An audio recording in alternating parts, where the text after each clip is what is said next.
The picture is an icon of the 21st century to many. The 47th President of the United States of America being swept away by the Secret Service as he raised a fist, blood cascading across the right side of his face. Captured by Evan Vucci, a photojournalist for the Associated Press, the attempted of Donald Trump came as a surprise to many in July of 2024. On July 13th of last year, Donald Trump, then a former president of the US and presumptive nominee of the Republican Party in the upcoming 2024 presidential election, survived in a attempt while speaking at an open-air campaign rally near Butler, Pennsylvania. As 8 rounds were fired from 20-year-old Thomas Matthew Crooks' AR-15 style rifle from the roof of a nearby building, Trump clasped his ear and took cover behind the lectern, where Secret Service agents shielded him until Crooks was seconds later by the counter-sniper team of the US Secret Service. While Trump was then taken to Butler Memorial Hospital to be treated and news outlets everywhere began reporting on the incident, the world was left wondering, who exactly was this kid? Certainly, Thomas Crooks was not a special operations sniper, but who was he?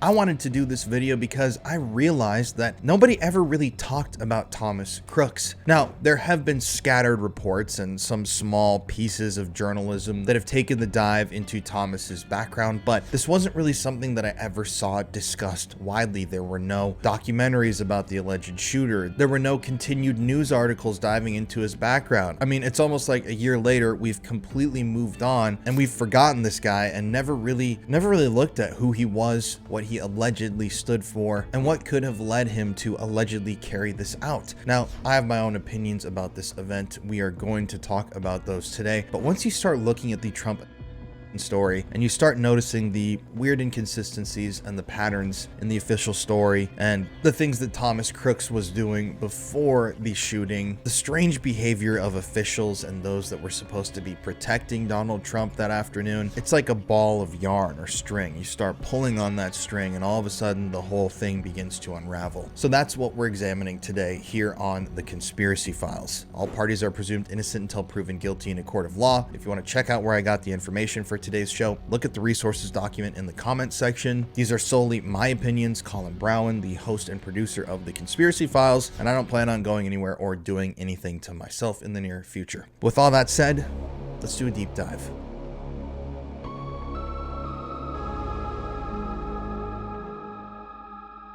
By the way, if you want to listen to this show fully uncensored and help support the work that I'm doing here, please consider joining me on Patreon. The link is in the description of the video and in a pinned comment. And also, please be sure to comment on this video, like this video, subscribe to the channel. I want to know your guys' thoughts and theories when dealing with this story, because there's a lot that we're going to talk about today, and I love hearing from y'all. But anyways, let's get back to it. So, who was Thomas Matthew Crooks? Well, Thomas Matthew Crooks was born on September 20th, 2003 in Bethel Park, Pennsylvania, to parents who were licensed professional counselors. Thomas Crooks grew up with high honors in both math and science and had perfect scores on 3 advanced placement exams. With a score of 1530 out of 1600 on the SAT, classmates and school officials characterized Crooks as being quiet and odorous, both of which he was often bullied for. Thomas Crooks' high school friends knew very little about his home life and his tight-knit family. They were rarely invited over to the Crooks' home to play, or as they got older, hang out, have a sleepover, do normal young kid things. Crooks eventually earned an associate degree in engineering science from the Community College of Allegheny County in Pittsburgh just 2 months before the shooting. He was employed as a dietary aide in a nursing home at the time of the shooting, and according to the nursing home, which is actually less than a mile away from where Crooks lived, he had passed a background check and performed his job without concern. That's a quote from them. Crooks had been accepted into both the University of Pittsburgh and Robert Morris University in Moon Township, Pennsylvania, northwest of Pittsburgh, and planned to attend the latter, but obviously he never made it. Now,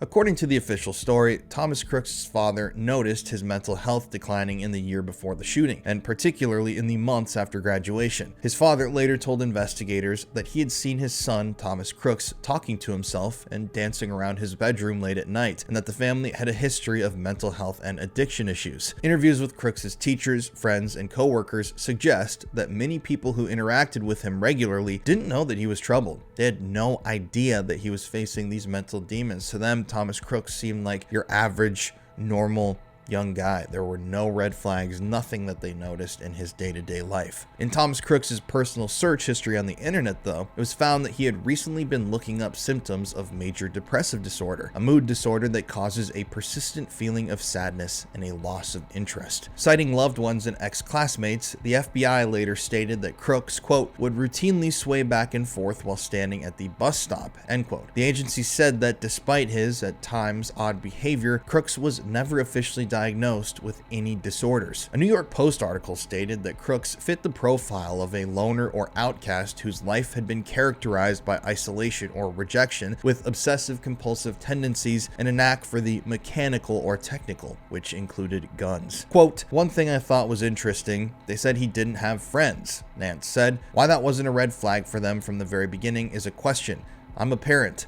Any parent can tell you that if your child does not have friends, that's going to be a big concern. And the fact that his parents were both certified counselors raises questions about the level of their engagement, end quote. In a Newsweek article, author Paul Gianfrido, former CEO and president of Mental Health America, discusses the fact that he wrote a book in 2014 in which he discussed the lack of effective tools when it comes to identifying predictors of violence. Gianfrido, in particular, notes that the health and education systems in America failed his son, who had schizophrenia. He also went on the record and said that, quote, there are kinds of conditions that arise out of being bullied, out of homes where there's been a violent kind of living, in communities where there's been a great deal of violence. These tend to create problems for people and are more likely to be predictors of the kind of violence we saw on Saturday, end quote. Gianfrido also suggested a critical note of opening a dialogue with the child's teachers, who may observe behaviors in the classroom that may not be obvious at home. In July 2024, at a news conference, FBI officials announced that they had not found any evidence related to health treatment for Thomas Crooks, any prior history of institutionalization, or medications that he had been prescribed. Thomas Crooks' own father went on to say that he, quote,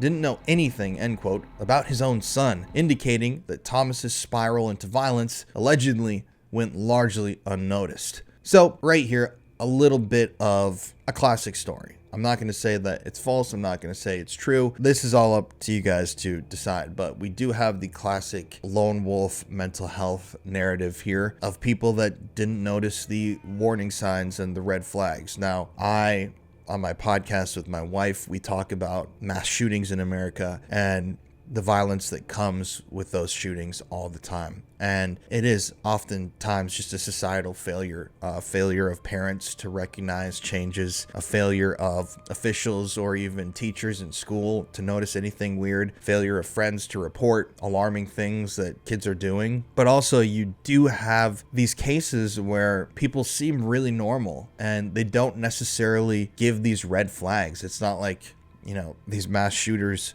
are walking around. I mean, sometimes they are, but it's not like they're saying normally, I'm going to go tomorrow and 38 people. It's not like they're saying those sorts of things. These sorts of criminals and these minds, these murderous minds, are typically very good at hiding their plans, but also they're good at deceiving people. So I don't know. It's weird though. It's very strange that he had no friends. There was no prior history, recorded history of mental health issues other than what people verbally said that Thomas Crooks did. Make of that what you will, but we're going to continue. In late 2023, Thomas Crooks pivoted and began keeping a new set of secrets, building homemade improvised explosive devices in his bedroom. At one point, Thomas ordered more than 2 gallons of nitromethane from an online specialty fuel retailer using an encrypted account, documents obtained by CBS News show. 12 days later, Thomas Crooks' purchase hadn't been shipped, and via his community college email, an operational mishap, he sent a message and inquired when those substances would be arriving. So, using an encrypted account, he's buying explosive materials, and then in the summer of 2023, Thomas Crooks bought a rifle from his own father for $500 and signed up for a membership at a local shooting range. He then became a regular at Clairton Sportsman's Club, about 9 miles from his home, signing in to use the rifle range more than 40 times in the last 11 months of his life, records now show. In addition, his internet searches showed an increased interest in the news, explosives, ammo, and even secrecy secrecy, including hundreds of visits to websites ranging from his academic email account and discussion boards to his bank, news sites, gaming platforms, social media, weapons blogs, and Steelers fan sites. Some notable searches that Thomas Crooks allegedly performed included searches for websites like defensemechanisms.com, an online retailer of tactical apparel, and ammoseek.com, a website that compares ammo prices. It was also reported that Thomas conducted a Google search for how far away assassin Lee Harvey Oswald was from JFK in 1963. This all increased tenfold, though, after Thanksgiving break 2023. In particular, 2 days stand out: December 6th of that year and January 24th, 2024. On December 6th, Thomas Crooks checked various news sites and the White House website's archives from Donald Trump's first administration, followed by visits to firearm websites. Then on January 24th, 2024, Thomas Crooks showed the single largest number of internet requests in the logs at 1,364 requests in one day. Particularly in the last few months of his life, Thomas became increasingly rigid about secrecy, shrouding his activities through encrypted services and trying to hide what he was doing online. After January 24th, you see,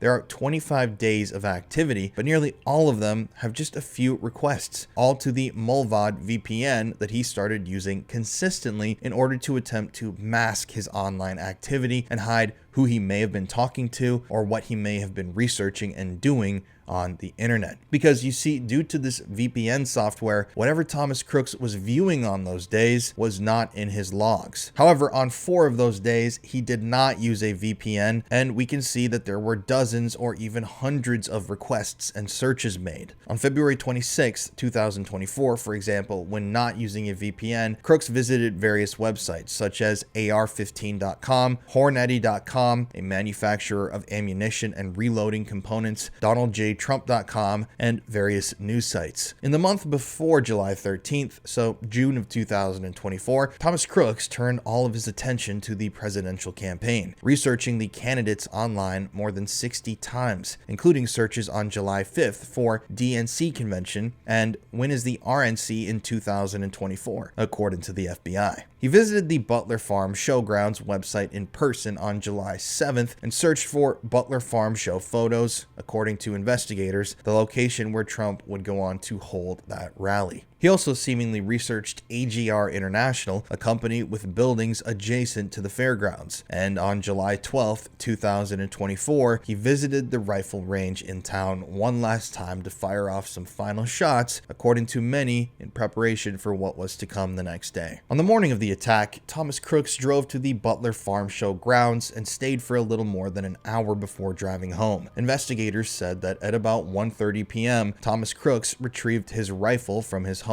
It was the gun he had purchased from his dad the year before. Thomas Crooks' father told investigators he believed his son was going to the range. Now, I do want to point something out here that I'm noticing right now as I'm reading my script that we researched and put together. It is strange. With the Charlie Kirk shooting, you had a familial weapon as well. Obviously, there is high strangeness with the Charlie Kirk affair. That is indeed a cover-up in action, and we're not getting the truth on that anytime soon, I don't believe. But you had the shooter in the Charlie Kirk saying that he had gotten that rifle from his own family. I believe it was his grandfather's 30-06. And then here, once again, you have Thomas Crooks not getting his gun from a gun store, not getting his gun like normal people would if they had to go purchase a weapon. He's receiving it from a family member. Kind of an interesting little tidbit and a tie between the two that is kind of strange. I don't know what to really make of that, but oftentimes with these mass shooter stories, you know, we see that someone goes into a store and is just allowed to buy whatever they want. But in both of these high profile, highly politicized shootings, both of the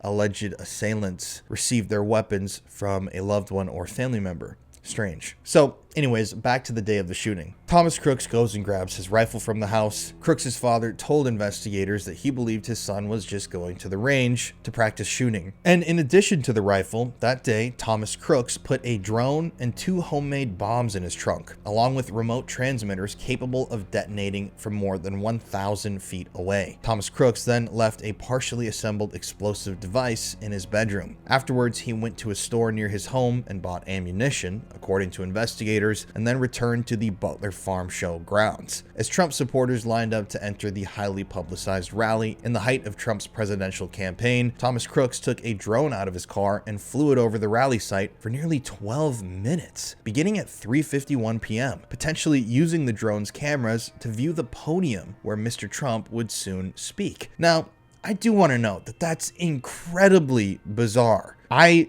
have flown many drones many times, and drones they're not only loud, but they're not invisible. You can clearly see a drone, you can hear a drone, so when there is a drone in the air, it's extremely noticeable. And I've tried to fly drones and I've flown drones all over, but for example, like, you can't fly a drone near an airport. They have geofencing, I think that's the proper term, but essentially a large invisible gate that you can't fly the drone into for safety reasons. There are also areas where you can't fly a drone super high because of safety reasons. There are also places like prisons, active prisons, that you can't fly drones over. They have those. I think this technology uses GPS to create virtual boundaries in the air, preventing drones from entering restricted areas like airports or sensitive locations. So people are very aware of drones and what drones can do, and I think it's incredibly bizarre that all of the people that were there to attend this rally they were there, they were getting there. There were large crowds at this time. Obviously, there were members of Trump's team that were there. They had set this whole thing up. Everything was already in place, like the podium was set up, the stage was set up, and yet nobody from the Secret Service or from any local police, nobody noticed this phantom drone flying in the air for 12 minutes over the area. And I mean, that's just really crazy to me that drone would be able not only to fly in that area without being shot down by somebody, but also that it would fly for a whole 12 minutes and nobody would notice it or even say a thing. It's really bizarre. And that as someone who has flown drones for years, that makes absolutely no sense to me, because people definitely would have noticed it. They would have heard it. They would have seen it. Police officers would have seen it. Secret Service, I'm sure, would have seen it or heard it. And you'd imagine someone would place a call and say, hey, are you flying a drone as your team? Oh no, this is a random drone. Like, that drone could be anyone. It could have been a normal person trying to capture some drone shots. It could have been, I don't know, some sort of person that obviously wanted to wish Trump harm, which it was, but it's like they didn't care. It's so strange. However, it gets even weirder. So 3 local police officers from the area in Pennsylvania first noticed Thomas Crooks at around 5 p.m. that afternoon. One officer, who was performing the duties of a sniper that day, said that Thomas Crooks, quote, stood out as he was alone and he wasn't paying attention to the campaign festivities. He was walking around the grassy area between AGR and the secondary fence line, kept looking up, looking at the building. One point that is what raised my suspicion is he was looking directly at the window I was positioned at, end quote. The AGR building that Crooks was allegedly staring at was approximately 150 yards from where Donald Trump was speaking. Now, local officers immediately began keeping tabs on Crooks. One saw him using a rangefinder and even snapped photos of him using this tool. At 5:39 p.m., 40 or so minutes later, another officer suggested notifying the Secret Service that there was a suspicious young man acting suspiciously at the rally. A Pennsylvania State Police sergeant later told investigators that he actually alerted Secret Service personnel to the suspicious person. So you have multiple police officers alerting the Secret Service, telling them that there's a suspicious man scoping out, essentially, the stage where the former U.S. president and presumably next presidential nominee for the Republican Party is about to be speaking in the open air. And they are telling the Secret Service this. The police are talking amongst themselves. They're documenting Crooks with photos. They're seeing him acting really bizarre, but nothing happens. Later on, Congressional Task Force investigators claimed that there was no indication that that message reached Secret Service personnel on the stage or those who were in charge of security. So you have a suspicious man wandering around, scoping the stage, looking at potential shooting locations. You have a phantom drone flying in the air, and no nobody on Donald Trump's security team cared. They didn't care. Or they willfully blew it off, obviously. Or it was all pre-planned. I don't know. I'm just saying. But anyways, just after 6 o'clock p.m., another police officer saw Thomas Crooks near a picnic table on the grounds and watched him grab a backpack before he, quote, took off running, end quote, one local officer told investigators. Officers then began to leave their posts to look for Thomas Crooks, who had seemingly disappeared between two buildings. Butler County District Attorney Richard Goldinger said in an interview with CBS News that poor planning and communication gave Thomas Crooks the opportunity he had been seeking. He claimed that, quote, local police weren't apprised of the Secret Service's security plan until the afternoon of the shooting. It was never specified to local law enforcement that they were assigned to secure the area where Crooks was able to climb onto the building, end quote. But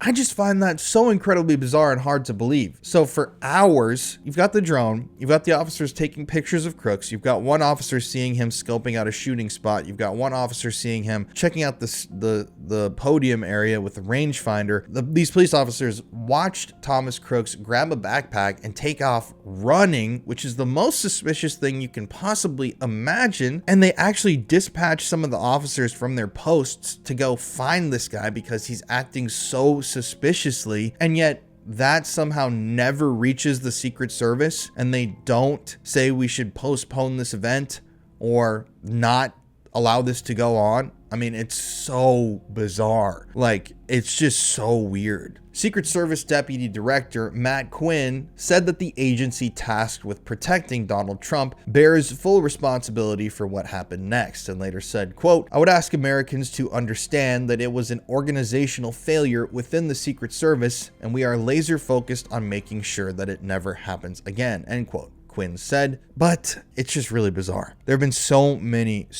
attempts on presidents and their lives over the years that the Secret Service has successfully squashed with way less information available. But you have here an actual suspect who's been noticed by multiple police officers fleeing the police at the fairgrounds where the president is about to be standing, or the former president, I should say, is about to be standing in an open air, not amphitheater, but just on a stage, like a perfect target for someone to shoot at. And they say nothing of it. No one takes any definitive action. Well, at 6:02 p.m. that evening, Donald Trump took the stage. And at that point, Thomas Crooks ascended to the rooftop just 3 minutes later at about 6:05 p.m. Panicked bystanders then began calling the police. Then at 6:11 p.m., just a few moments before Thomas Crooks opened fire, a detective from the Butler Police Department actually decided to pursue Thomas Crooks on the rooftop itself. He later described to congressional investigators the look on Thomas Crooks' face as the detective began to pull himself up, saying, quote, I see Crooks facing downrange towards the stage, but his eyes are back at me as I'm coming up. And I would say, like, his facial expression was surprised. His eyes were very big, like, what are you doing up here? End quote. Thomas Crooks turned his gun toward the detective, who fell backwards and immediately radioed that the suspect was armed. However, that message never made it to the security detail for Mr. Trump. So now you have another massive red flag being raised that there is an armed shooter on the rooftop aiming at Donald Trump, and that message never reaches the Secret Service. A few seconds later, Thomas Crooks fired 8 shots, which sadly would end up killing firefighter Corey Comparatore and allegedly injuring Donald Trump, while also injuring 2 others. A Secret Service sniper immediately returned fire at Crooks, hitting him in the face and killing him. So those are the events of that day, and if you think that that's weird enough, this is a deep, dark rabbit hole that just keeps going. So afterwards, few details emerged about Thomas Crooks' planning and motive. He left no written explanation, and his political leanings remained unclear. Investigators visited the gun club where Crooks frequented, the store where Crooks had purchased ammo, and another store where he had purchased a ladder that day. Authorities questioned and interviewed Crooks' parents and anyone who had ever interacted with him. They even checked the local library, and the judge subpoenaed his online activity and coursework from college, much of which we already talked about earlier. So what was the deal? Was he actually committed to Trump? What was the plan for those bombs? Did he plan to cause mass violence at the rally that day? Or was there something even darker? Was Crooks potentially put up to the task? Or was he convinced to do it by some sort of darker, more malignant force or agency? Well, many question the credibility of evidence and the circumstances that surrounded Thomas Crooks, with some even going so far as to think he was a cover story for the real alleged assassin. And now we're going to discuss the strange things relating to Crooks's background, the details of the event, and we're going to try to establish a more confident angle and maybe even a hint of a potential motive. So one of the strangest things to me in this entire affair is the quote BlackRock connection. So in 2022, Thomas Crooks himself appeared in a video advertisement for the investment firm and conspiracy lightning rod BlackRock. BlackRock stated that, quote, "We ran an ad featuring a teacher from Bethel Park High School in which several unpaid students briefly appeared in the background, including Thomas Crooks," end quote. For those of you who don't know, BlackRock is a major investor in gun companies, including Sturm Ruger and American outdoor brand, the owner of Smith & Wesson. BlackRock is also one of the largest investment firms in the world. BlackRock as a company has a net worth of around $180 billion now. That is, obviously a very, very large amount of money. But that's not where a lot of these conspiracies really spring from. A lot of these theories come from the fact that as of October 2025, the total monetary value of the assets under management, or AUM, of BlackRock as a company totals a little over $13.5 trillion.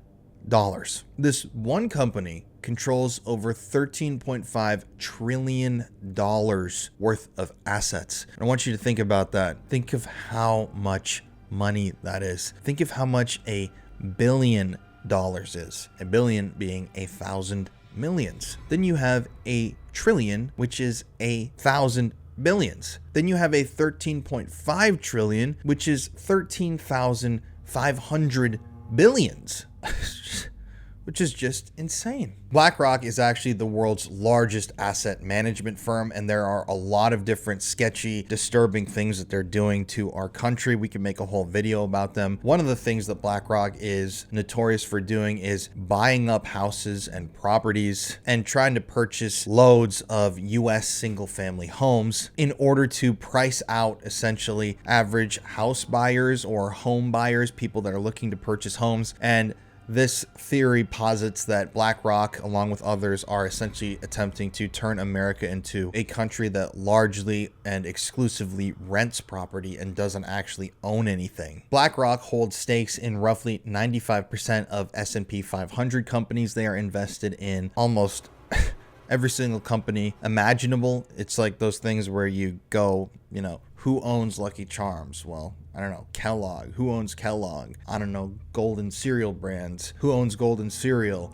Smith & Co. Who owns Smith & Co? BlackRock. It's one of those things where like you trail back the money on so many of these companies, and in a lot of these cases, they all push back to BlackRock. They're invested in pharma, they're invested in real estate, defense tech. They even have investments in Fox News, Dominion voting systems, all sorts. Pretty much every facet of American life, BlackRock is invested in it, I can guarantee you. And we could do a whole video about them and how evil of a company BlackRock is. And additionally, on the surface, BlackRock regularly stresses the value of ESG and conscious capitalism, including making specific comments in the past about how gun manufacturers should do more to prevent their products from being misused. For example, after the Parkland High School shooting, BlackRock released a statement in part saying, quote, "The recent tragedy in Florida has driven home for BlackRock the terrible toll from gun violence in America. We believe that this event requires response and action from a wide range of entities across both the public and private sectors," end quote. That's a statement that on its face I can agree with. I think that there definitely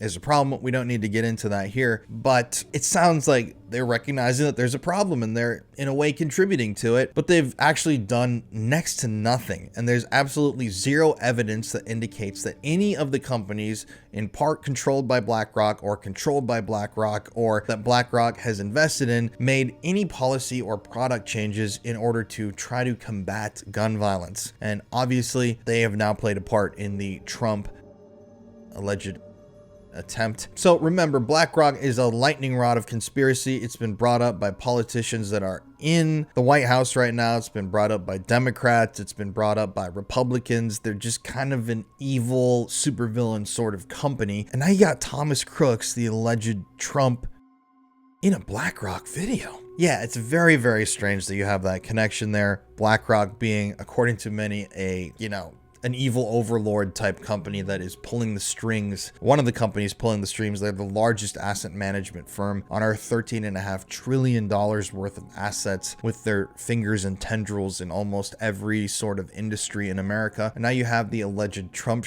in a promotional video for BlackRock a few years before this all happened. It's very, very, very strange. But we need to move on. So, according to a CNN Politics article by journalists Majid Dupuy-Kemp and Sharif Paget, Thomas Crooks was seen casually walking around the Trump rally nearly 90 minutes before the attempt. The video, taken at 4:26 p.m. by Joe Tomko, a merchandise vendor, showed Thomas Crooks and other rally attendees walking by booths that were selling Trump memorabilia across the field from the American Glass Research Complex.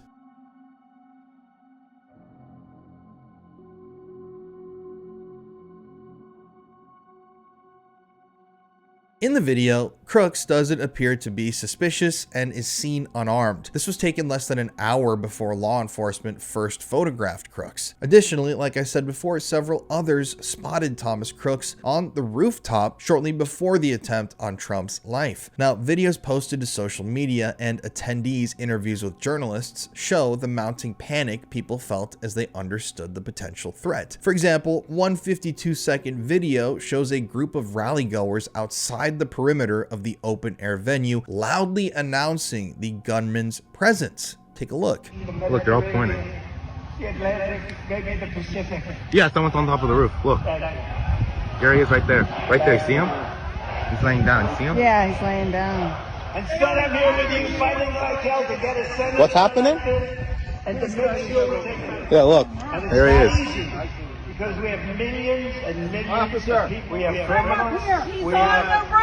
He's drug right. dealers. We have people that Right should not be here, here. right on the And roof. It's much it happens. You went right on the roof, big guy. There he is right there. The man who apparently recorded the video says on camera as he points upwards, a blurry finger briefly covering the lens. Right there, see him? He's laying down, see him? Seconds later, someone off camera can be heard shouting what sounds like a warning to the police. Officer Trump can be heard on loudspeakers talking about dangerous people and criminals coming through the southern US border as a woman yells, "He's on the roof." The woman keeps yelling, "He's right there. He's right on the roof." Then the video ends. Also in the video, you can see 3 police officers walking off toward the opposite direction of the building that Crooks was on. Another video by witness Mike DeFricia and his wife captured Thomas Crooks laying on the roof, very clear and very up close as he aimed his rifle into the crowd. He spoke to local station WBFF Baltimore regarding the incident. Take a look. His thoughts as he describes to me what he saw that day. They are images that won't soon be forgotten. 20-year-old Thomas Crooks on the roof of a building, taking aim. When I seen him holding the gun like he was taking aim, I thought, oh my God, this guy's about to shoot into the crowd or something. So I turned my phone on.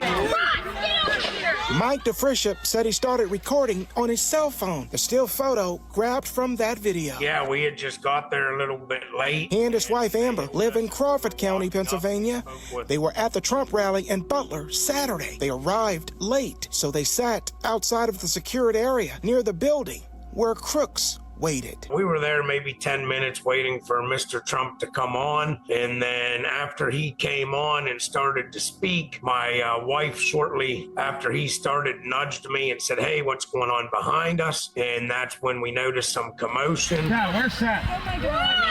DeFricia said he noticed Crooks climbing the roof, then noticed he had a gun. They tried alerting police, then took cover. I kind of felt I could see the guy with my eyes. I knew where he was at. I got me and my wife behind a big tree, and I felt that we were safe. Then you see the gun, you're like, oh my God, we have to hide. but there's nowhere to hide. There was a couple trees to hide behind. So you didn't know whether to hit the deck or run or just stand still.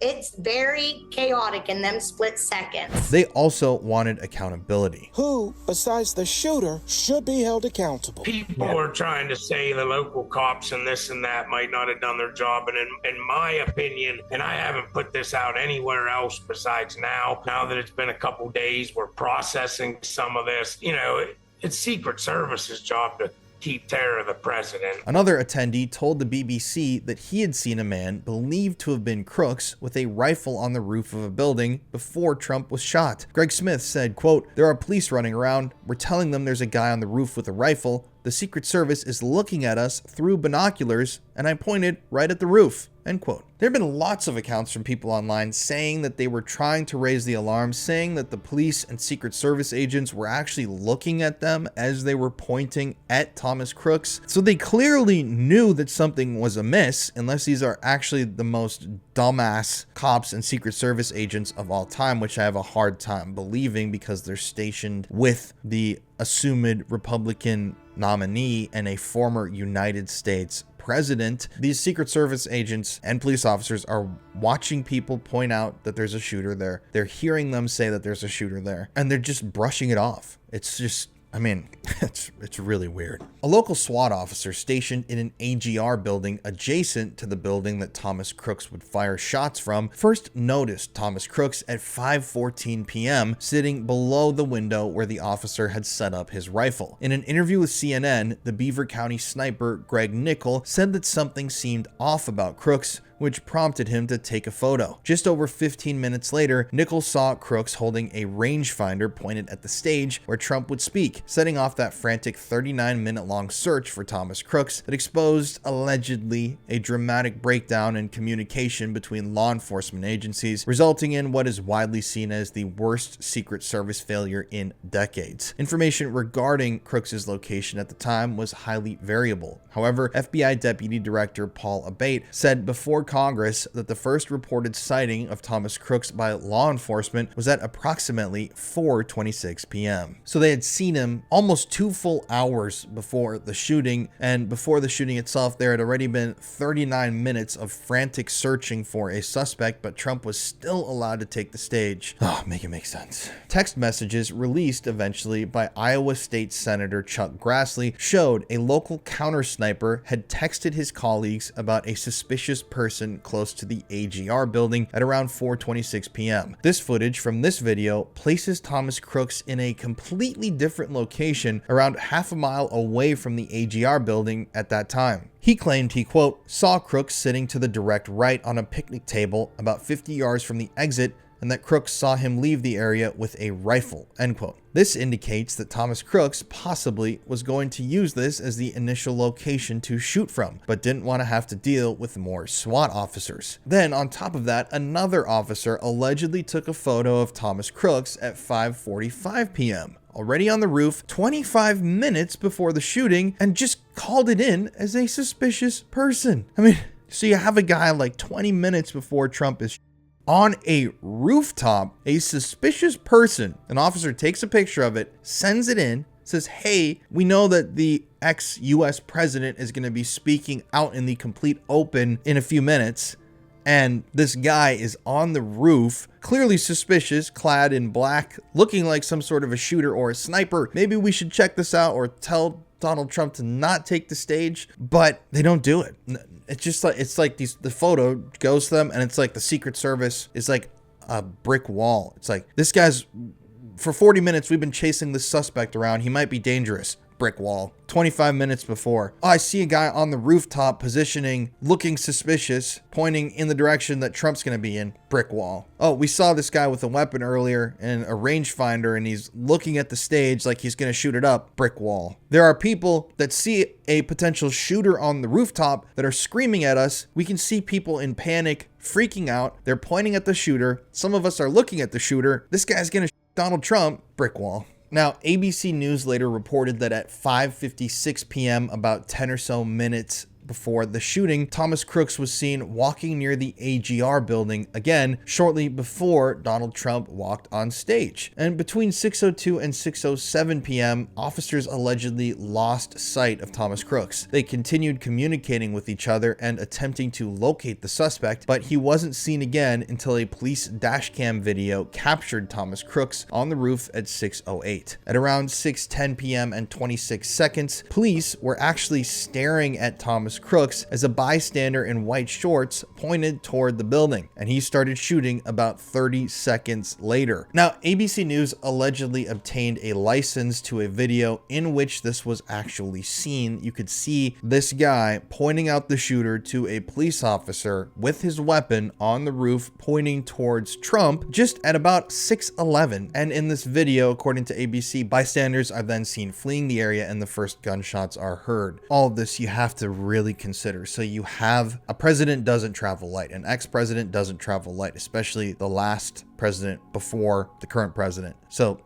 not only do they have a huge Secret Service detail, these people are highly trained individuals. They are extremely astute. Their entire purpose is to protect one person, and there's like 10, 20, I don't know how many were working that day. Usually it's like 10, dozens, however many people that travel with Trump, and they know the warning signs and they know the red flags to look out for to keep one person safe. So you have an entire team with like a head of the team, head of security. You have all these different agents that are there. People are raising the alarm for like an hour before the shooting. They're chasing a suspect. People are seeing him. Then there are people seeing him on the roof and alerting the police. There are police on video looking at him. So that's weird. Then on top of that, they had snipers that day. I can't remember if they were Secret Service snipers or local police, whoever. They actually had snipers there to protect Trump. They always have those sorts of people at these sorts of events. And when, you know, a former US president is going to be out in the open, they have individuals that are snipers primed and positioned to take a dangerous individual down. So you might think that 30 seconds is a pretty short time between when something would happen, between when someone saw something and action could realistically have been taken. But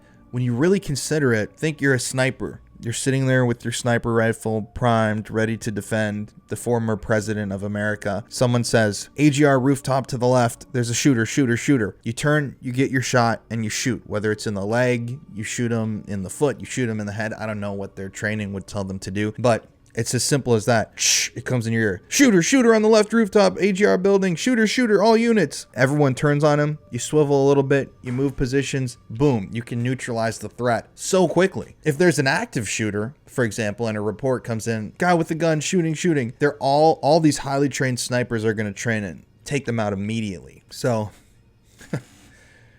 keep that in mind. So, according to a Reddit thread that we found online, one user reported that apparently they told local police to cover the perimeter building, which was typical for these events, and the police said that they thought Secret Service was covering it, which is also what the Butler County DA said, quoting the commander of the emergency response team. So, third hand, the first statement is from the SS Secret Service spokesman. There were several barriers to this, though. You see, after hearing about the shooter, a number of police officers went inside of the building that Thomas Crooks had crawled on top of to fire the shots, but they discovered that there was no roof access. The one cop who climbed up dropped down when Crooks pointed his gun at him, as we mentioned earlier, and the Secret Service snipers at the event are actually looking beyond the perimeter for threats, saying that that roof was outside the perimeter. But it was less than 150 yards from the stage. So that's another bizarre thing. They're claiming the roof is outside the perimeter, but that's where someone's going to take a shot from. They're going to take a shot from a roof, an elevated position, and 150 yards is not that far away. It's not outside the perimeter. And you had people raising the alarm about this. It was ultimately the Secret Service's responsibility to make sure everyone understood what was going on that day and that they were doing their jobs right. But it seems like they got complacent and just agreed that local law enforcement were doing their jobs right and that they had nothing to worry about. Steve Moore, a retired FBI supervisory special agent who worked as a counter sniper for 2 years, told CNN that obviously the rooftop should have been heavily heavily guarded. Another retired FBI field agent, Bobby Chacon, also told CNN Sunday that he was surprised no one was guarding the rooftop, which he called, quote, the perfect perch, end quote. Quote, that building is the closest building with a clear line of sight to where the stage was. I'm shocked that they didn't have somebody on that roof, end quote. Moore continued saying, quote, the fact that somebody allowed that roof to be unmonitored, unguarded, end quote, could have been a flaw in planning or execution. Quote, they could have planned for that roof and maybe something happened in the planning or in the execution of the plan where it was left unguarded. While Secret Service agents may have been alerted to the location of the shooter, they could have had a very obstructed view. You can't just say, oh, there's somebody over there on a roof and shoot them. What they're going to be doing is looking, waiting until they see a weapon. The problem is, in that area on the roof, there could have been a slight wall covering him, hiding him, end quote. Moore went on to say he expects drastic changes in security procedures as a result of the shooting, including extending perimeters and securing rally venues more carefully. Quote, there are just too many ways that you can improve that situation. That said, the Secret Service has to be right every single time. Every single rally of every single candidate of every single month, every single year, they've got to be perfect. The bad guys only have to be lucky or right one time. So it's going to happen. You just want to eliminate as many means that it could happen as possible, end quote. And that's when you start getting into the weirdness of, was this potentially something that somebody wanted to happen? You can look at the coin, two sides. I've seen two different things. I've obviously seen people suggest that, oh, this is the deep state attempting to take out Trump because he's a threat to them, which I obviously disagree with. Trump is obviously the deep state at this point. If you believe in the deep state, just look at the Epstein cover-up. Don't even have to mention that. But there's also the flip side of the coin. Could Trump and his team have potentially wanted something like this to happen to Trump to improve votes and garner sympathy before the upcoming election? Could they have allowed it to happen? Could they have pre-planned it themselves? Could there have been something more insidious at play here? Well, allegedly, some have reported that there actually were police officers stationed inside the building Thomas Crooks was on that day. Now, comments on a thread on X suggest that due to this video and other factors, Thomas Crooks himself might have been the fall guy for a more sophisticated attempt. This, apparently, according to them, was mainly because it was said that the Democrats wanted to remove Trump's Secret Service support at that specific rally. Another person noted that the type of roof that Crooks had occupied was known as a butler roof. It's slanted and is super noisy to anyone inside of the building. The slant of the roof is believed to have been what held Thomas Crooks's position as a secret to everyone else, but some have also suggested that due to the fact that the local police department and Secret Service were not performing well that day, that Josh Shapiro, the Pennsylvania governor, could have been involved. Now, I'm not endorsing any theory. I'm just reporting on what people have said online, because allegedly, according to many, there was another person present that day, a person on the nearby water tower at the rally that also would have had direct access to see Thomas Crooks across the buildings. So a water tower higher than the buildings, who would have had a clear vantage point and would have definitely seen a guy crawling on the roof in order to carry out an attempt, but nothing was done. Others believe that reasons why the Secret Service or policemen didn't act quick enough that day was that they had just seen another sniper or police officer lying on the roof. It was nothing to worry about. It was just another officer. Thomas Crooks apparently got up on top of the roof via a ladder that the local police had left behind, as the building was being used for overlook of the crowd. ABC reported, though, that this actually was not true and said that Thomas Crooks had just gained access to the roof without a ladder, but it was an officer staging area. There aren't actually a lot of high definition videos of the actual incident that happened. One comment on a Reddit thread indicated that many of the videos were removed after the shooting or taken down in order to be censored from the general public, particularly the part where the shooting occurs, just like this one. And look what happened to our country. Probably 20 million people.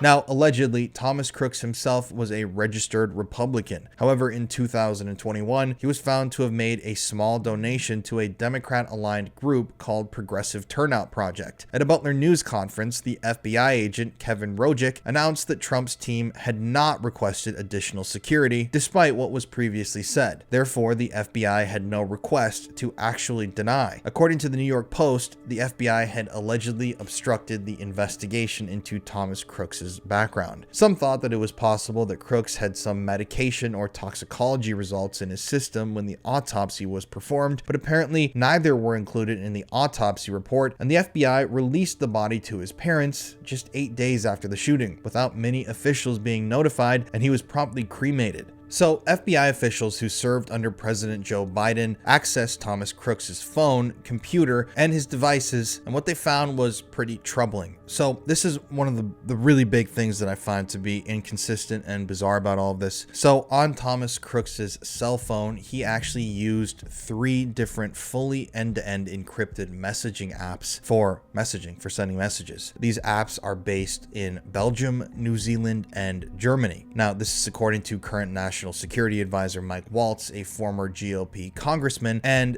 this is proven information. So Thomas Crooks had these secret messaging apps that were based in different countries, and to this day it is unknown who he was talking to on those apps, what the messages were, and why he had 3 different secret messaging apps installed on his phone prior to the shooting. The contents of those messages and any contacts that he may have had through those messages have never been revealed. But it is really bizarre. I mean, I don't know why you would have 3 different secret messaging apps specifically based in 3 foreign countries with different laws and legislations. And to this day, according to the official narrative, some of those accounts and those messages remain fully inaccessible due to the encryption, the end-to-end encryption that is inherent with those kind of secret messaging apps. So according to the authorities, I haven't seen any reports clarifying any of this. They still don't know who he was talking to, what the messages may have said in Belgium, New Zealand, and Germany,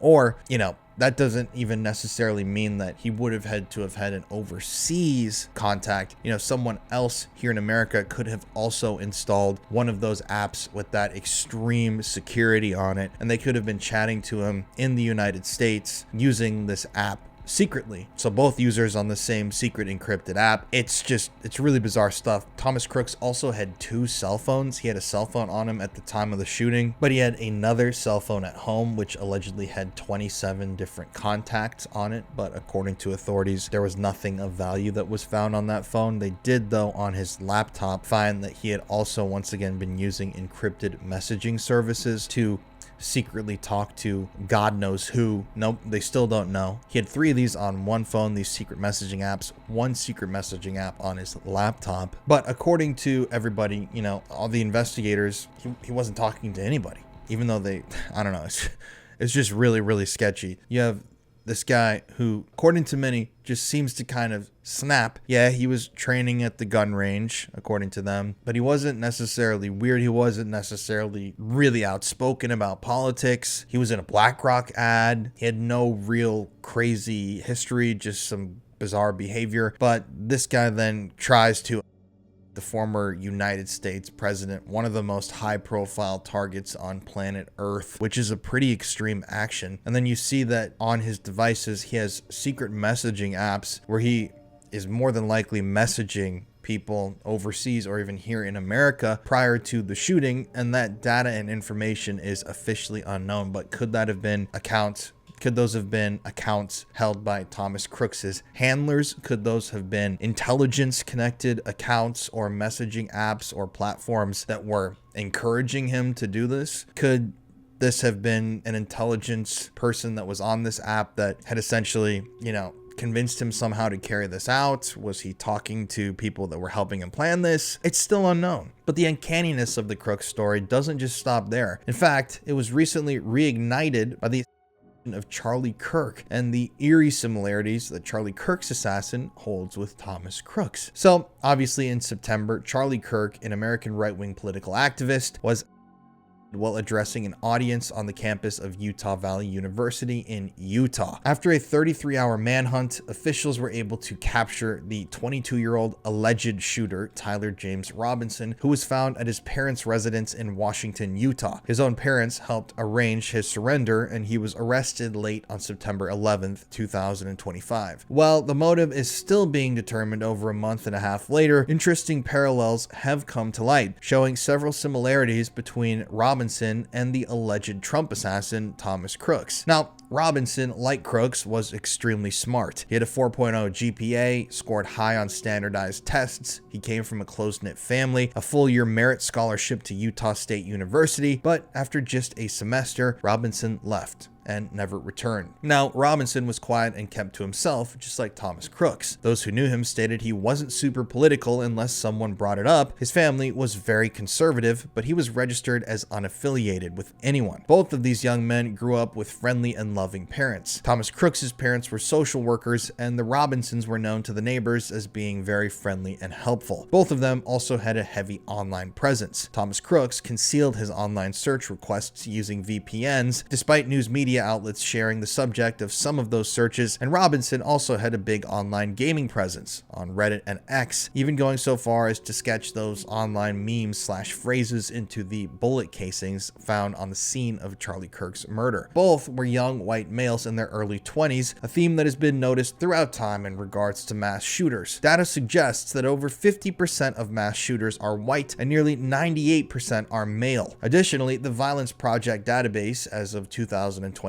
identifies the most common age range for mass shooters as being 21 to 30 years old. Initial police reports and FBI statements after Kirk's alleged that Robinson had also climbed up to a rooftop and took a concealed elevated position similar to that of Thomas Crooks. According to reports of the officials reported that Robinson arrived on campus at around 8:29 that day. However, he disappeared and reappeared back on video later that morning at around 11:50 a.m. It's possible he was also coming to scout the area out for a good position, just like Thomas Crooks had. At 11:53 a.m., he stopped at the top of some stairs and pulled out his phone before proceeding down into a pedestrian tunnel. Still images released by the FBI show him ascending a stairwell in a parking garage adjacent to the tunnel. That event began at noon with about 3,000 people in attendance. Authorities said that the suspected gunman was seen at 12:02 p.m. walking on the north side of the Lossy Center, where they said he would later Charlie Kirk from the roof. Kirk appeared at the event at around 12:09 p.m. and started throwing hats into the crowd. Then at 12:11 p.m. he began speaking. According to an affidavit, the suspect entered the Lossy Center from the southeast side and was seen ascending the stairs next to the building 13 minutes later. The stairs connected with the public walkway adjacent to the roof, and surveillance video showed the suspect crossing a railing from the walkway onto the roof at around 12:15 p.m. He disappeared from view for a short time before running across the roof, then crawling into the suspected shooting position. Investigators said that by 12:22 p.m., the suspected shooter was in position on the roof, lying on his stomach, facing the location where Kirk was speaking, about 430 feet away. Sitting under a tent displaying the tour title, Charlie Kirk engaged in a back-and-forth exchange with UVU student Hunter Kozak about mass shootings in the United States. And at around 12:23:30 p.m., Charlie Kirk was hit in the neck with a single shot, which investigators believed came from the roof of the Lossy Center. Now, both Charlie Kirk and Donald Trump were and are very powerful conservative voices closely associated with each other, and they were both attacked in public in front of large crowds. Robinson and Crooks both shot at their victims in vital and potentially lethal areas of the body. Trump, of course, survived as the bullet grazed his right ear, allegedly, turning his head seconds before to point at a billboard, and Kirk, shot in the neck, suffered a direct fatal hit. Charlie Kirk was widely regarded as a political supporter of Donald Trump. He played a key role in mobilizing youth voters for the Republican Party, worked closely with Trump's sons and campaign advisors, and was often seen as the voice of a generation of conservative activism. Following Kirk's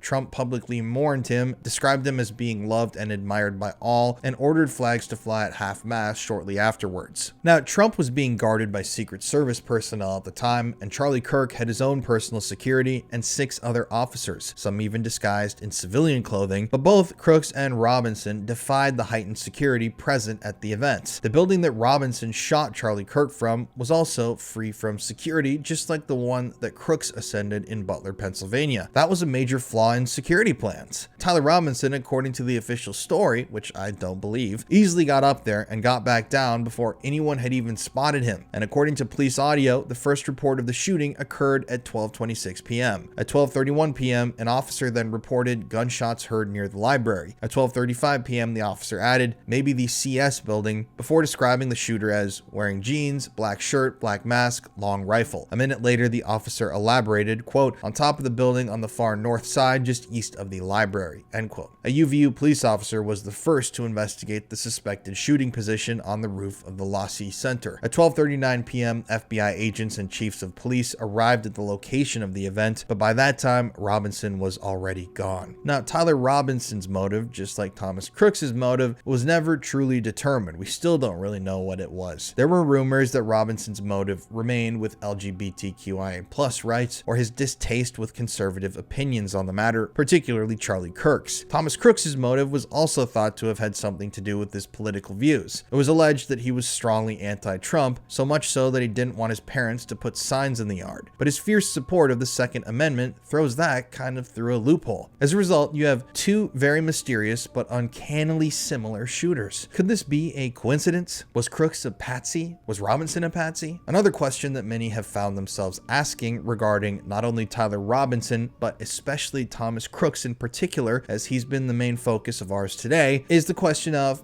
was he just the fall guy? Now, there is a lot of evidence that suggests that Thomas Crooks is definitely the one who attempted the on Donald Trump, but many also believe that he was a patsy and just a little part of an even bigger picture. You see, in July 2024, the FBI confirmed that there were no conspirators of the Trump attempt and that Crooks acted alone. But as we know, the government and media have very specific ways of reporting information to us as Americans, filtering what information they want us to have access to. NBC News reported that some believed that there was a second shooter on the water tower to silence Crooks after the attempt and set him up to be a fall guy. Many believe that the shot that grazed Trump's ear was the result of a shot from an expert marksman. In fact, Senator Ron Johnson said on Fox News that he had, quote, seen some pretty interesting videos on the internet by experts that certainly called into question what the FBI was telling us about a single shooter, end quote. He went on to say, quote, I don't know, but we can't trust the FBI and the Secret Service to do an honest and open, transparent investigation. That's just a very sad fact. So we have got to rely on other sources, independent, to really find out what the truth of the matter was, end quote. This was later reiterated again when media asked for clarification of this comment. Johnson's communications director, Kirsten Pells, said, quote, the senator is simply demanding more evidence and more information from these agencies so that we can have a thorough and transparent investigation looking at all possibilities, end quote. Additionally, the New York Post reported that a veteran private investigator from Erie, Pennsylvania, who was hired shortly after the fateful July 13th attempted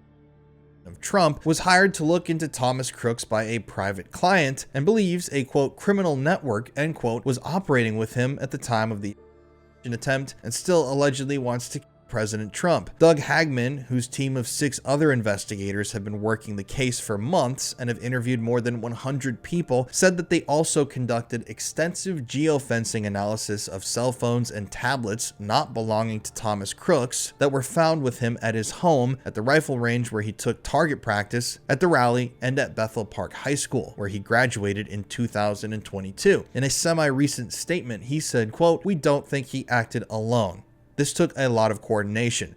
In my view, Crooks was handled by more than one individual, and he was used for this.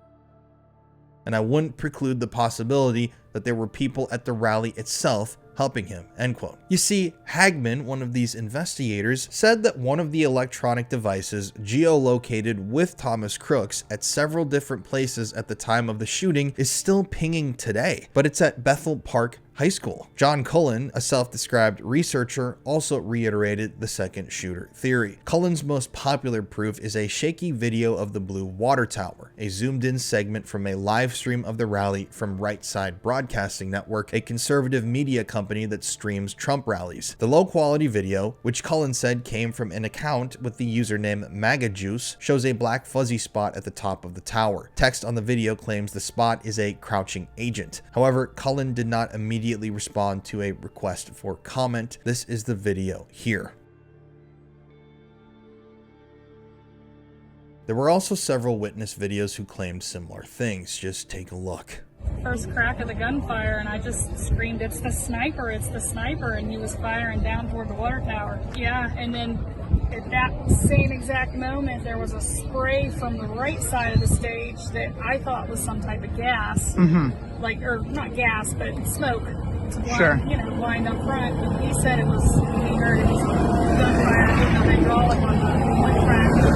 So the gunfire was coming toward the stage. And a few minutes later, there was a couple more shots down the hill, and that's when they started flooding and pushing everybody out. And then he put the fist bump up, stay strong, and they walked him off. Aaron, what was going through your mind? What did you think when you first heard those sounds? I thought what you just said. I thought it was fireworks. 4th of July, it's been pop, pop, pop. That's what it sounded like. Gentleman behind me, I was one seat. He was to the right of me. He could see the sharpshooter behind Trump. He said the sharpshooter shot to the left. He killed the gentleman in the water tower here. Now, when I called my husband at home, who's watching TV, he said, I thought Trump hurt his ear when he went to the ground. But he said, no, on TV they showed before Trump hit the ground, the ear was bleeding. So that sharpshooter went across, Trump turned his head, his ear must have been nipped, and it killed somebody in the stands over to the left. And so we started trying to go after them then when they finally let us up.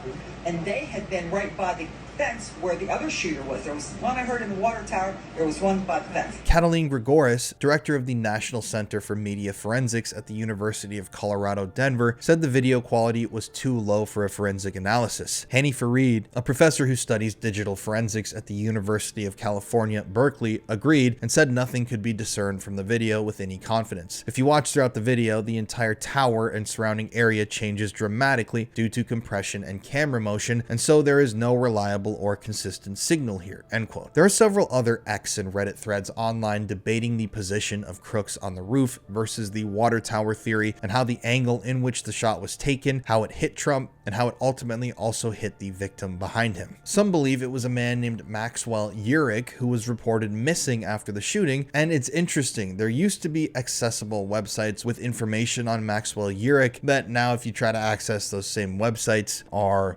unavailable. They've been taken offline with information about this guy who people claim to have identified as allegedly potentially being a part of this. Here's a brief news video showing him.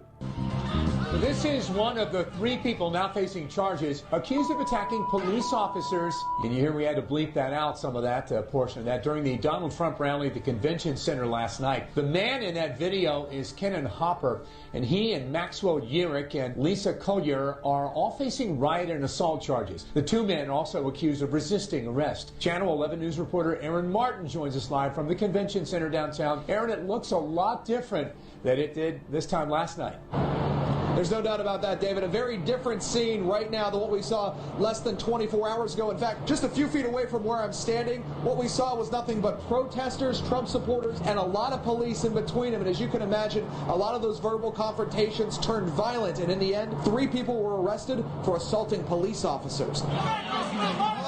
This is Kenan Hooper being taken away in handcuffs moments after police say he kicked 2 officers after they were pepper sprayed by protesters. While handcuffing Hooper, investigators say Lisa Kyler jumped on an officer's back. This is what they do to patriots! This video shows Maxwell Urich being taken to jail. Investigators say he tried to fight an officer who had just been pepper sprayed. All 3 are charged with assaulting police officers and rioting outside of Donald Trump's event at the convention center just after 7:45 last night. Hooper and Urich are also charged with resisting arrest. It all happened minutes after Trump's speech wrapped up, and all 4 officers were treated on scene for minor injuries. I'm very proud of the effort that Pittsburgh Borough Police put forward. Mayor Bill Peduto says he's proud of how police handled a chaotic situation. There was a good game plan going in, but just like in any team sport, a good game plan is only carried out if you have the men and the women that are professional and can also show the patience. While showing a strong police presence was key, Peduto says the city also worked with officers to make sure no First Amendment rights were violated. It even went so far as to compare Crooks and Urich's ears, and how the image of the shooter dead on the roof showed a different earlobe than the current pictures of Crooks. Now, I can't show you those photos, but I will say that there are some strange looking inconsistencies just from a bird's eye perspective perspective of just looking at Crooks and his body. Now, some think that Crooks was an AI persona or part of some sort of psychological operation in which the military and politicians used information to influence people's emotions, attitudes, and behaviors, especially those of target audiences, to achieve objectives. Users have suggested that it could have been part of an MK Ultra operation with the CIA, and that's why things got covered up. Maybe it was to build sympathy for Trump or to further divide the rest of the country. It's interesting. I mean, there are things that make no sense, especially the fact that you have an active shooter who just killed somebody. You have an active shooter who just fired multiple shots at Donald Trump. You don't know the situation at all. You have no idea if there's another shooter, if there's a bomb threat, if there's anything else that could happen, if this is a pre-planned attack. And just moments after his ear is shot, which has also miraculously healed itself, which I think is really interesting that his ear looks completely normal nowadays. It's very, very fortuitous that the bullet just simply grazed Trump's ear in a way that it left no permanent scarring or visible damage. I mean, it's really, really crazy that that's actually true. But the fact that Trump stood up and the Secret Service allowed him to stand up and present himself as a perfect target once again, just moments after the shooting, so that he could fight, chant that little thing, and that all the photographers could get that picture that blossomed into millions and millions of merchandise dollars and posters and t-shirts, and an image that became emblematic of his campaign for president. It's interesting that they would allow Trump to do that when at that moment, they didn't know if there was more than one shooter. They didn't know if there was anything else coming. They should have kept him low, like in all other attempts, like the Ronald Reagan attempt, where they immediately jump on him and immediately are covering him, neutralizing threats, getting him out of there as quickly as possible. There's just no way that any of the training would allow these agents to allow Trump to stand up in front of everybody and chant with a fist. What if there was another shooter? What if there was multiple shooters? What if there was a bomb? It just makes no sense to me at all, unless they knew that there wasn't another shooter and there wasn't anything else that was going to happen. I mean, also on top of that, then you have photographers being rushed to the podium to get that shot. You can see the videos of the photographers,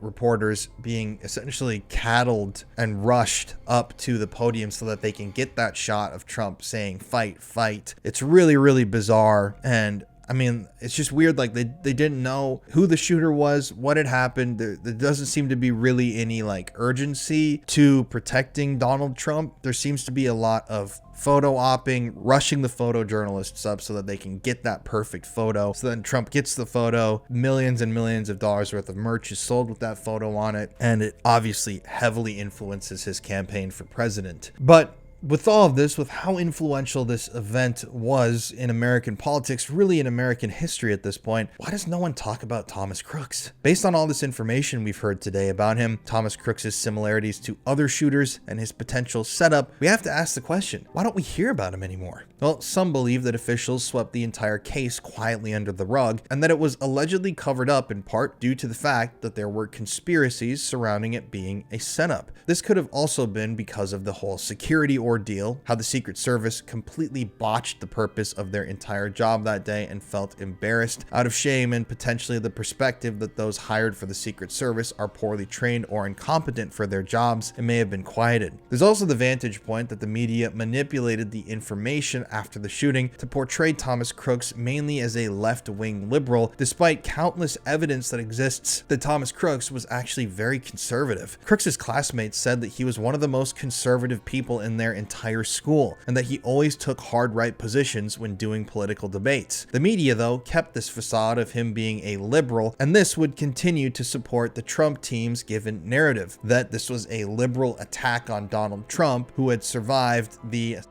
attempt thanks to God himself. That's what Trump has publicly stated, that God saved him from that attempt, which is its own thing that obviously I disagree with. But the fact that Thomas Crooks was a documented conservative would have gone against that narrative, and so they really didn't talk about him that much. This is highly debated, though. Many believe that because Thomas Crooks donated to a Democrat-led project, he was actually a liberal, but some say this was actually another man who had the same name as Thomas Crooks, who lived in the same state, who had made that donation. There's no photo attached to that donation, no real identification, just a name and a donation. Now, Conspiracies also surround President Trump and the whole ordeal. You see, as I was just saying, afterwards, Trump emerged from the hospital, and even now to this day, his ear looks perfectly fine. Obviously, while this could have been due to some sort of reconstructive surgery that was performed to fix the ear, it is suspicious that the whole attempt was made completely quiet after Trump was elected. Trump used the attempt for sure for media and supporter attention. He wanted sympathy, and he used this entire thing to gain power and control over people's minds and emotion. But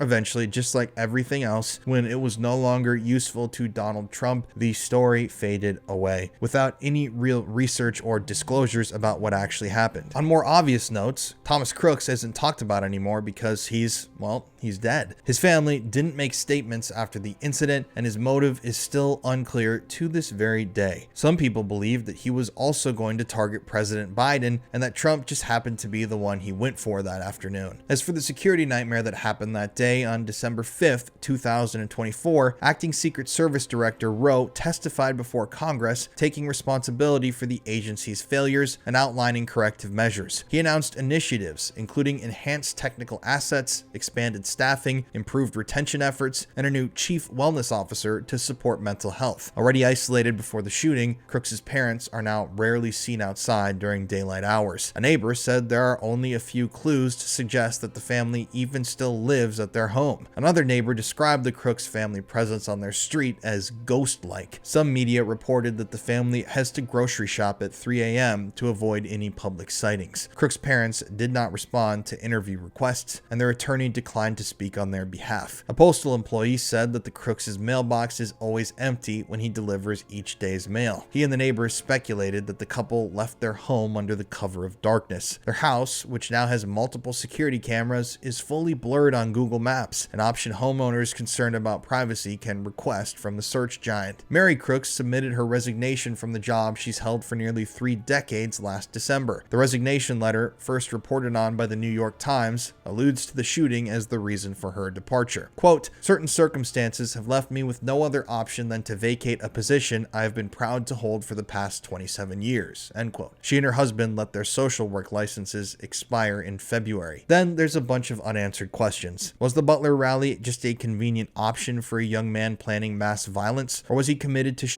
Donald Trump? Did he have a plan for his bombs? The bombs are never talked about. We have no idea what he was going to use those bombs for. He had to have known that he would have been after trying to Donald Trump. So then what's the deal with those bombs? Did he understand that he was on a suicide mission, or did someone set him up and then take him out so he could never talk about the plan? Those are all questions to which we will never have answers. Anyways, guys, I'm eager to know what you guys think about this whole thing. So please, if you're watching on YouTube, be sure to let me know in the comment section your thoughts on this entire affair. I think this thing reeks, and I think we have another very, very eerily similar situation that played out with Charlie Kirk. And there's so many unanswered questions. One of the biggest things that I think is a major red flag with the Thomas Crooks thing are those secret messaging apps. Who was he talking to? Were they encouraging him to do this? Were these his handlers? Was he involved in some sort of organization? How does a guy that tries to the president end up in a BlackRock, one of the most conspiracy-laden companies, a BlackRock promo video? Why were there bombs? What was the plan for the bombs? Why did nobody act? Why did nobody try to stop this until after the shots were fired, when they had plenty of time to do something? Why did this play out like it did? And why does nobody ask these questions and talk about it? It happened. It was used as a pawn in a political chess game to get Trump ahead in the polls and to gain him some sympathy and support from his followers, being a survivor of mass violence, being a survivor of an attempt. But this thing just, this reeks to me. This reeks to me of some sort of cover-up. I'm always hesitant to say I know what it would be, but I have my own opinions, and I don't generally like to share those on the show. I do want to say my thoughts are with the man who lost his life, the family of the man who did lose his life in this shooting, Corey Comparator. Obviously, it was an absolutely horrific thing to lose a loved one like that. My thoughts are also with those who were injured in the shooting. That's how, in my opinion, you know that this actually happened and something happened that day. But until we get the real answers and full disclosure, we'll never really know the truth. Anyways, y'all, if you're listening to the show on Spotify or Apple Podcasts, please be sure to leave me a 5-star review. But I'm going to get out of here. Thank you guys for listening this week. I will be back next week. Keep that tinfoil hat on. Always stay suspicious. Question everything. And I'll see you next Wednesday.